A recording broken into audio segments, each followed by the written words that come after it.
Hello दोस्तों, BSTC और BEd में बायोमेट्रिक सिस्टम क्या है, कैसे काम करता है, इसको लेकर के नए सेशन वाले स्टूडेंट्स के काफ़ी सवाल थे। अभी हाल ही में 2024 से थोड़ा सा इसका ज़्यादा लफड़ा चल रहा है बायोमेट्रिक को लेकर के सभी कॉलेजेस में, बीएड में भी, बीएसटीसी में भी, और जो बीए बीएड बीएससी बीएड है उन कोर्सेज में भी लगभग सभी में बायोमेट्रिक सिस्टम आप ये पिक्चर यहाँ पर देख रहे हैं। अभी मैं आपको आगे वीडियो में क्लिप भी दिखा दूंगा कि कैसे ये काम करता है सिस्टम सारा। इस वीडियो में डिटेल में हम डिस्कशन करेंगे आपके सारे डाउट्स को लेकर कि किन किन के लिए ये है, ज़रूरी है या नहीं है, इससे कैसे बचा जा सकता है, क्या सारे लफड़े हैं, सारी हम जानकारी इस वीडियो में डिटेल में डिस्कशन करेंगे। थोड़ा सा ध्यान से इस वीडियो को देखना, हर एक ज़रूरी बात आपके साथ में साझा करेंगे। सबसे पहले आपको ये क्लिप दिखाता हूँ जिसमें आपको ये फिंगरप्रिंट का सिस्टम, ये बायोमेट्रिक वाला काम कैसे करता है उसके बारे में जानते हैं।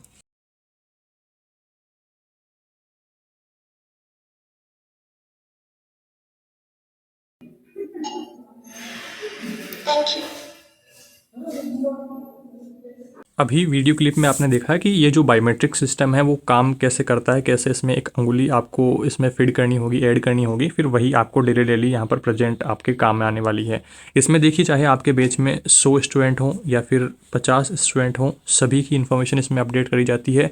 जब भी आपकी इन्फॉर्मेशन इसमें अपडेट या तो कर दी गई होगी या फिर जल्दी ही कर दी जाएगी, तो वहाँ पर फिर क्या होगा, जैसे ही आपका नंबर आया, आपको कहा गया कि आपकी प्रेजेंट इसमें जो अंगुली एक अपडेट करनी है, तो आप कोई भी एक अंगुली चूज कर सकते हैं या फिर अंगूठा एक चूज कर सकते हैं। तो फिर वही आपके डेली प्रेजेंट करने में काम आएगा। जैसे आपने आज कॉलेज गए तो सुबह जाते ही आपको इसमें प्रेजेंट करनी होगी, अपनी अंगुली लगाते ही ये वेरीफाइड बता देगा, तो फिर वहाँ पर आपकी प्रेजेंट हो गई।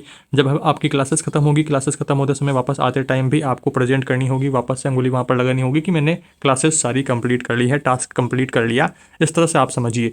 और यहाँ पर इससे संबंधित अब सारे डाउट आपके यहाँ पर दूर हो गए, पर अभी भी एक मेन डाउट बचा हुआ है कि रेगुलर हम जा रहे हैं कुछ बच्चे, पर काफ़ी सारे ऐसे बच्चे हैं जो आ नहीं रहे कॉलेज में, कुछ दिन आते हैं, फिर 10-15 दिन की छुट्टी, फिर 2 दिन आएंगे, 5 दिन नहीं आएंगे। तो ऐसे बच्चों का क्या होगा, या फिर डोनेशन अगर दिया है तो उनका क्या होगा। तो आइए उस बारे में बात करते हैं। यहाँ पर देखिए, एक ये जो सर्कल है, चार्ट दिया हुआ है, इसको जो ये ऑरेंज वाला है इसको आप रेगुलर बच्चे समझिए, आर से इसको मैं यहाँ पर दर्शाता हूँ, और यहाँ पर जो ब्लू वाला है इसको आप समझिए डोनेशन वाले स्टूडेंट। अब यहाँ पर इनमें फ़र्क क्या रहेगा, देखिए, जो डोनेशन दे देगा, चाय पानी के पैसे दे देगा इनको, तो वो क्या करेंगे, इसकी इन्फॉर्मेशन भी अपडेट कर देंगे, इन बच्चों की इन्फॉर्मेशन भी अपडेट कर देंगे।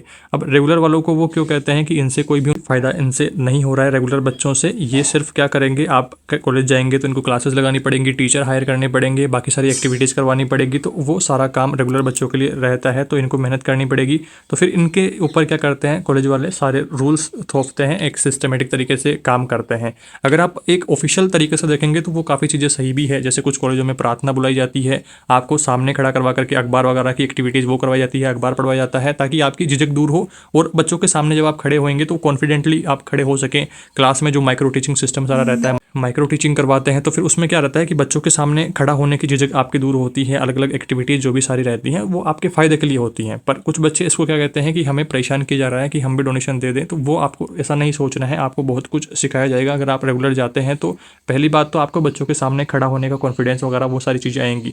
आप टॉपिक तो तब समझेंगे ना, आप चाहे कितना ही क्लियर डिटेल में टॉपिक को याद कर लीजिए, आप उसे बच्चों को तभी समझा पाएंगे जब आप कॉन्फिडेंटली सामने बच्चों के खड़े हो पाएंगे, या आपके कोई मन में डर नहीं रहेगा कि यार कहीं गलत ना बोल दूं, या बच्चे मेरे से कोई सवाल पूछ लेंगे तो मैं क्या जवाब दूंगा। जब आप कॉन्फिडेंटली खड़े रहेंगे तो उसके लिए क्या जरूरी रहेगा कि आप पूरी ट्रेनिंग करें, आपका जो डर है, आपकी जो झिझक है वो सारी दूर होएगी, तभी सारा काम बनेगा। तो रेगुलर वाला ऑप्शन मुझे बेस्ट लगता है। अगर आपके आसपास की अगर कॉलेज है तो आप कोशिश करें रेगुलर जाने की। अगर कॉलेज दूर है, आप नहीं जा पा रहे हैं, थोड़ा सा अगर देखिए दूर कॉलेज मिलती है 100-150 किलोमीटर से, तो फिर डेली जा पाना वहाँ पर पॉसिबल नहीं होता है। रूम लेकर के रहने में भी काफ़ी ज़्यादा खर्चा आ जाता है। तो फिर वो स्टूडेंट देखता है कि डोनेशन दे करके ही काम कर लिया जाना चाहिए, तो ये भी सही रहता है। पर आप एक्टिविटीज़ अलग अलग ट्राई करते रहें बच्चों के सामने। जब आप इंटर्नशिप रहेगी तो इंटर्नशिप में आप ऐसा आनाकानी ना करें कि मैं इंटर्नशिप में भी पैसे दे करके काम करवा लूँ। इंटर्नशिप में तो एटलीस्ट आपको जाना ही है कि वहाँ भी आप बच्चों से जब मिलेंगे, बच्चों के सामने जब खड़े होकर के टॉपिक को प्रेजेंट करेंगे, कोई भी टॉपिक आप उनको पढ़ाएंगे, तो आपको काफ़ी कुछ सीखने को मिलेगा। तो वो सारी चीज़ें, एक्टिविटीज़ आपको ज़रूर करनी चाहिए। ज़्यादा हम टॉपिक से भटकेंगे नहीं, हमारा टॉपिक इस वीडियो में सिर्फ बायोमेट्रिक को लेकर के है। तो बायोमेट्रिक में आप यहाँ पर ये देखिए कि मैंने आपको वीडियो क्लिप दिखा दी है कि कैसे ये मशीन काम करती है। बीएड और बीएसटीसी दोनों में ये सेम मशीन रहती है। इसी तरीके से आपके कॉलेज में क्या बायोमेट्रिक प्रोसेस शुरू कर दी गई है, या फिर क्या आपके अभी भी रजिस्टर में ही प्रेजेंट करवाई जा रही है। देखिए, बायोमेट्रिक जहाँ पर चल रहा है रजिस्टर में, वहाँ पर भी प्रेजेंट करी जाती है, एक ऑफलाइन रिकॉर्ड भी बनाया जाता है। तो वो कोई टेंशन वाली बात नहीं है। बायोमेट्रिक कहाँ कहाँ पर शुरू हो गया है, एक बार कमेंट करके बताना कि आपके कॉलेज में शुरू हुआ या नहीं हुआ और क्या प्रोसेस चल रही है।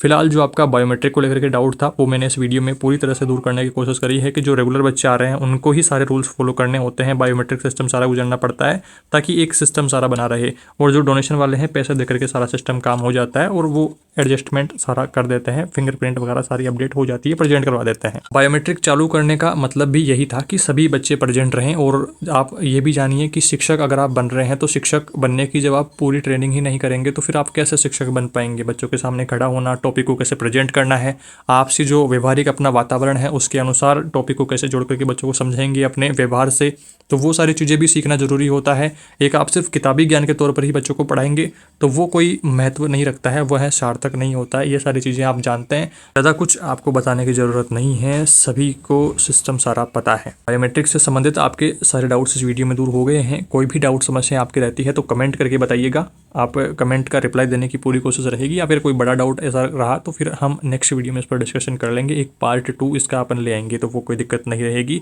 और इसके साथ में ही आपको ध्यान रखना है कि अपना जो चैनल है वो BSTC और बीएड को डेडिकेटेड है, जहाँ पर आपकी BSTC की क्लासेस बहुत जल्द शुरू होने वाली है और बीएड की क्लासेस भी जल्द अपन शुरू करने की प्लानिंग करेंगे। तो वो सारी चीज़ें हैं।